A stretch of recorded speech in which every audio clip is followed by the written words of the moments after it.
Good evening, I'm Lloyd Immel. And I'm Karen Gallagher. Coming up on Channel 2 News, the sweep is on. The Cards head north with a lead in the series. And President Reagan sidesteps a tax increase at his White House news conference. I'm Zip Precepit outside the Cards clubhouse area. We'll have the post-game story coming up. And I'm Ron Yaros. A great forecast follows a super game. Those stories and more. Channel 2 News is next. This is the award-winning Channel 2 News, St. Louis. Now, Lloyd Immel, Karen Gallagher, Ron Yaros, and Zip Precepit with the 10 o'clock report. The Cardinals sweep 3 games at home, and Busch Stadium goes crazy tonight. Good evening, I'm Lloyd Immel. And I'm Karen Gallagher. As you just watched here on Channel 2, the Cards are up 3 games to 2 over the Minnesota Twins in the World Series. And Zip Precepit joins us now live from Busch Stadium with the post-game report and a very special guest. Zip? That's right, Karen. With me, Kurt Ford, one of the offensive heroes, the man whose bases loaded 2-out base hit in the bottom of the 6th put the Redbirds on top to stay. Kurt, it had to be a thrill for you. Yes, it was. It's a tough situation going up there, with 2 outs and the bases loaded, and knowing that you need to drive it. Even before game time, they were warming up at Laclede's Landing for the post-celebration. Most predicted the party following would be wild. Oh, it's going to be rowdy because we're going to tear them up tonight. When you say tear them up, what do you mean? We're going to win the game. Oh, it's going to be great here. Is it going to be wild? Oh, yeah. How wild? How wild? Real wild. Apparently, things were wild at the Landing last Wednesday night. 5 people charged the police with brutality while breaking up the crowd. But Officer Don Meyer, on the left, was on duty then. He describes how the crowd behaved. We had bottles thrown at us last week. We had people trying to incite the dogs that were down here, throwing things at the horses, throwing things at us. And to a lot of the officers, it's just not worth it. I don't want to wind up in the hospital after getting hit in the face with a bottle. Tonight, there will be more police to patrol and control. Basically, what you're asking me is, are we prepared for people who don't behave? That's what you're asking me, and I'm saying the police department and myself are not prepared for that.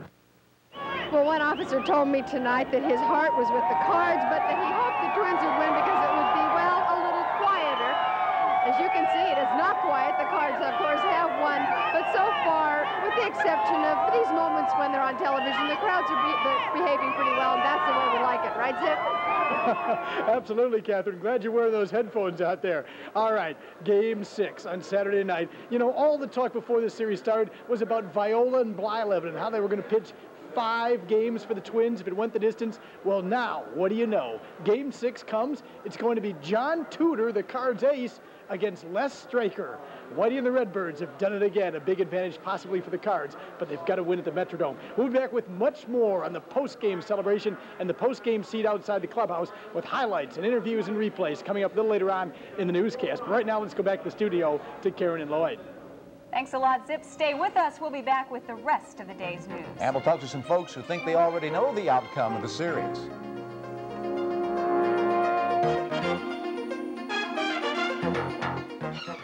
Sparkling diamonds and genuine rubies. Now at Rogers. America's favorite name in jewelry. Soon to be your favorite name, too. Shop Rogers Jewelers and save. Charge accounts welcome.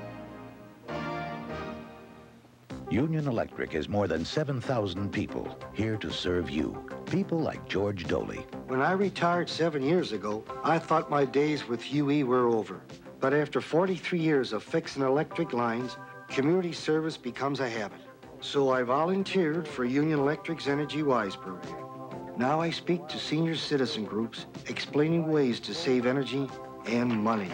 It's just another way of saying we're here to serve you. President Reagan's first White House news conference since March brought plenty of questions tonight about the economy. But no specific answers from the president on whether he will agree to a tax hike to reduce the federal deficit. I'm going to tell you that I'm going to do what I think is absolutely necessary for the economy of the United States. And I still happen to believe that taxing is something, well, I think it's what brought on the troubles that we had when I came here. But it's the troubles on Wall Street this week that had White House reporters asking what the president was going to do about the economy. And tonight he announced several steps to help, including a task force to take a look at stock market procedures and agreeing to sit down with Congress to come up with a plan to cut the deficit. I'm putting everything on the table with the exception of Social Security, with no other preconditions. And I call on the leaders of Congress to do the same. That's led many to believe the president is willing to raise taxes. But Mr. Reagan said he'll look at other ways to raise revenue. I have not changed my opinion about ever accepting a tax that will have a deleterious effect on the economy. Taxing is not the policy or the problem with the deficit. The deficit is due to too much spending. And for that, Mr. Reagan pointed the finger at the Democrats in Congress. As for the Persian Gulf, the president said U.S. involvement will continue. I don't see it as leading to a war or anything else, and I don't think there's anything to panic about. I think we've done very well. President Reagan threw in some good news about the economy tonight. He announced that the budget deficit was reduced $73 million in the fiscal year that just ended. Many are blaming the deficit for the panic on Wall Street. And the New York Stock Exchange cries uncle in the wake of the 4 busiest volume days in its history, all right in a row. So with the support of its member firms, the White House, and the Federal Reserve Bank, the market will close 2 hours early for the next 3 trading days to catch up with the continuing flood of orders. The unprecedented move was announced today by Stock Exchange Chairman John Phelan. And so we wanted to give the firms extra time to make sure that with this unprecedented volume and an increase in question trades and other things in the system, and because of the volatility, that they had time to sort out this comparison cycle and to make sure that everything went smoothly, so that in fact we ensure the system does not have significant problems either now or in the future. The exchange has processed almost 2.5 billion shares in just the past week. 1/3 that amount would normally be considered a very busy week on Wall Street. And on Wall Street today, the Dow Jones Industrials took another hit, dropping 77 points to close at 1,950. The numbers of volume were stifling again, the 4th largest activity in Wall Street history with 392 million shares traded. Local stocks are mixed today. Anheuser-Busch is down 2 3/4, McDonnell Douglas down 3/8, Monsanto down 3 points, Ralston Purina is up 1/4, Emerson Electric is down 2 1/2, and Southwestern Bell is up 3/8. Monsanto says it will appeal a jury award today of more than $16 million in what was our nation's longest-running jury trial, 3.5 years. 65 residents of Sturgeon, Missouri allegedly suffered ailments from a dioxin spill during a train derailment 8 years ago. Monsanto was ordered to pay damages for failing to promptly warn authorities and people living near the derailment scene of environmental dangers. I'm happy with it, let's put it this way, you know. I didn't know when we went into the trial if we'd get anything or not out of it, to be honest with you. I'm pleased with the verdict because it accomplished the prime thing that we wanted to accomplish in this case, to give a message to chemical companies that they should not pollute our environment. 2 of the plaintiffs received $14,500 each for property damages, while the group will share the remaining $16 million, with each resident getting about $400,000 each. Coming up, Ron looks ahead to the weekend weather. And his Minnesota forecast for the last 2 games of the World Series. Stay with us.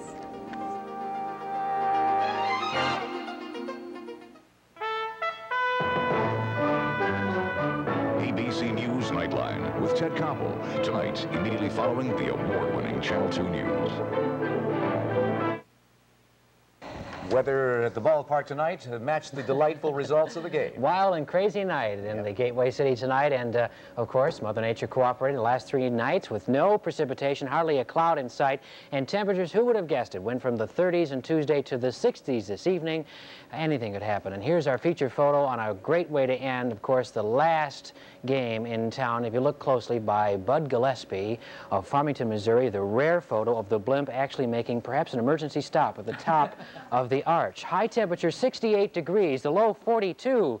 And it's about time temperatures got up into the 60s today, and more 60s. The treat is our forecast will include 60s for the entire weekend, so enjoy it. A high temperature 59 degrees so far at 10 o'clock. In fact, that's our 11 o'clock temperature. Humidity 36%. Wind out of the southwest at 9. The pressure is rising 30.11. Neighborhood Network volunteers reporting mostly fair skies, a few clouds. 48 degrees at St. Charles at the water plant, 57 at Belleville, and 56 to the northeast. From Philip Hendricks in beautiful downtown Hartford, Illinois. Cloud cover very close. Even some shower activity broke out across central Illinois earlier this afternoon and early evening, but that continues to dissipate. It's a weakening cool front that is going to move slowly through St. Louis throughout the nighttime hours and then just about park overhead for the weekend, so we're not expecting the cold air and the clouds to move southeastward. Instead, here's this frontal system. It'll be a slight shift to the wind to the north, but no big deal in terms of temperatures. The clouds, the cold air, and the precipitation will continue to the north in affiliation with this area of low pressure now moving across the Great Lakes. It's the same low that dumped 5 to 10 inches of snow across the northern counties of Wisconsin and Minnesota. Here's the cool air. It never really does make it. At 11 o'clock, it's raining in southern Texas, the southwest, and light rain. Even some light snow continues to the north of Ohio up into Canada, so it's going to continue with clouds and snow through tomorrow with that low pressure system. For us, as I mentioned, perhaps just a little bit cooler, but not all that much in the next couple of days because of this stalling frontal system. The mild air will continue very close. The coldest air will be up to the north. We'll have that forecast for Minnesota in a moment, but for tomorrow, it'll be 40s for the Twin Cities, 50s for northern counties of Missouri, and still around 60 or low 60s for most of the Channel 2 area. So partly cloudy tonight, 46 degrees, and back up to the 60s for tomorrow. Partly cloudy skies to start the fall weekend, 66 degrees with a low of 51. And the reason why we're going to hold on to the 60s will be in part due to the southerly wind at 5 to 10 miles per hour and the sunrise at 7:18. Saturday, mostly cloudy. There's a chance for some rain on and off, but still relatively mild, 62 degrees. And then partly cloudy on Sunday, still very nice in terms of temperatures, 63 for an afternoon high. Monday's outlook partly cloudy and 65. You're flying up to Minnesota, different ball game, of course, so to speak, cloudy and 40s, but no snow. You know, they had some snow in Minnesota early this morning. This morning? Yeah. Okay, well, we don't have have to worry about that up there anyway. We'll melt any snow on that thing this weekend. You bet. Okay. Thank you, Ron. And up next, we'll go back to Zip at the stadium. With reaction from the Cards locker room. Zip? All right, Lloyd and Karen, and with me, the man who picked up another World Series save, Todd Worrell.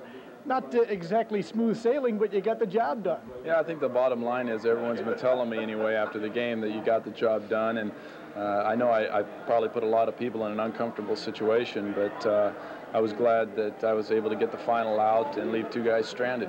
It was good you kept that Gaetti drive to about 412 feet, huh? I'll tell you, Willie made a super play on it, and the replay showed that he jumped up a little too high because it ended up going off the heel of his glove.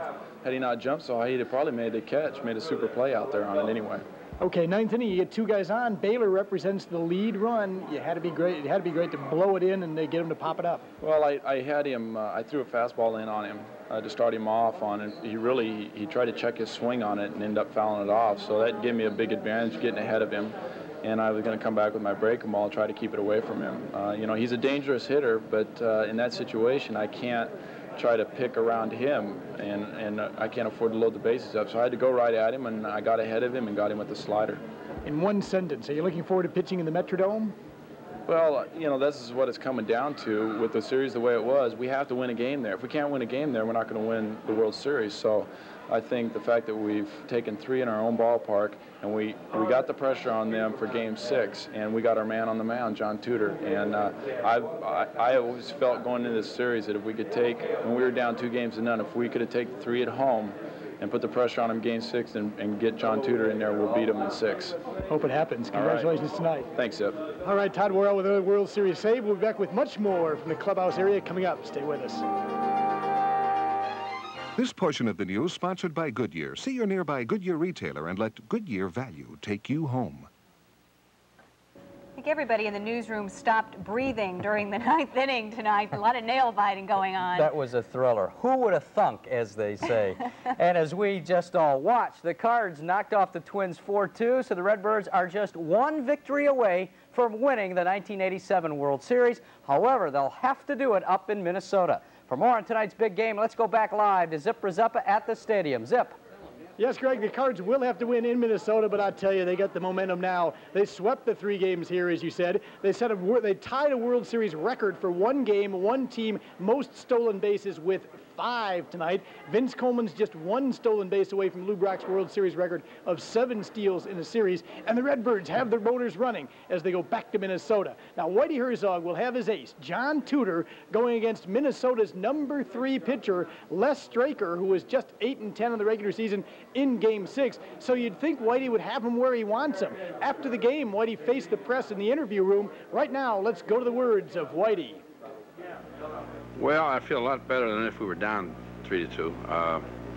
We know it's a tough place to play, and we just got to go up there now and hope that we can win a ball game. And it's going to be tough because they played us pretty tough here, and we got some well-pitched games. I just hope we can keep the ball in the ballpark up there.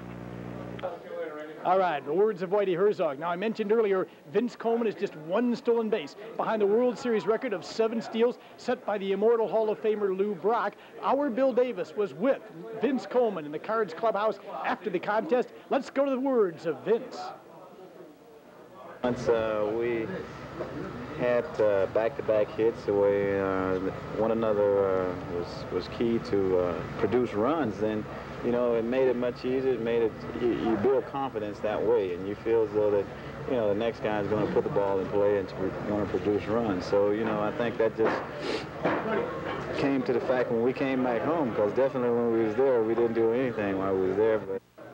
But as you know, the Metrodome does have AstroTurf, and there doesn't seem to be any reason why the Cardinals can't continue the running assault they began during the last 3 games in Minnesota. Of course, they'll have to get on base to do that. They'll have to do that against Les Straker and then whoever comes out of the Twins bullpen on Saturday afternoon, game time 3 p.m. So the Cards 1 win away from a World Championship. We'll see what happens as the series moves to Minneapolis. That's it from a joyous Busch Stadium tonight. Karen and Lloyd. Okay, thank you, Zip, and we'll see you in Minnesota tomorrow. And that's it in sports. Going to be exciting. Yeah, you bet. Bring that red sweater, Greg. Okay. Thank you, Greg. A World Series win for the Birds. But is it in the cards? You'll find out when we come back. Well, the World Series is still a little ways from over. I know many fans wish that they could look into the future and see how it will all turn out this weekend.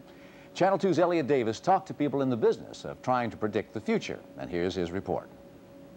When all is said and done, who's going to win the World Series? Is victory in the cards for the Redbirds? Psychic Stella Jan says yes. She says she was born with the gift of predicting the future. She's used her talents in the past to try to help police crack tough cases.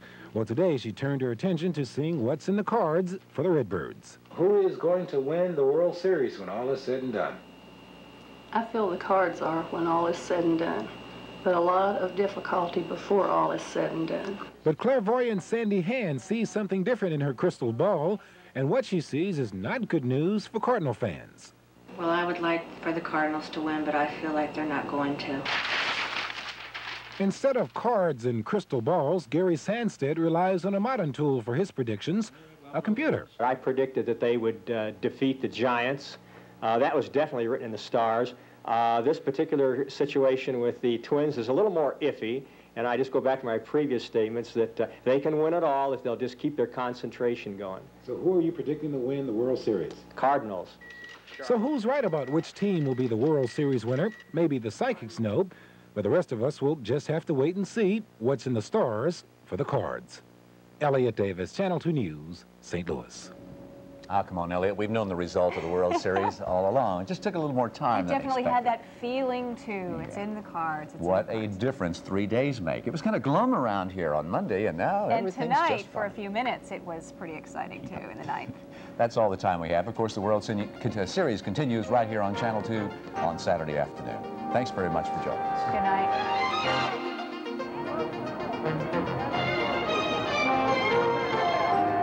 Channel 2 News, the 10 o'clock report, recognized by United Press International as the best newscast in the state of Missouri.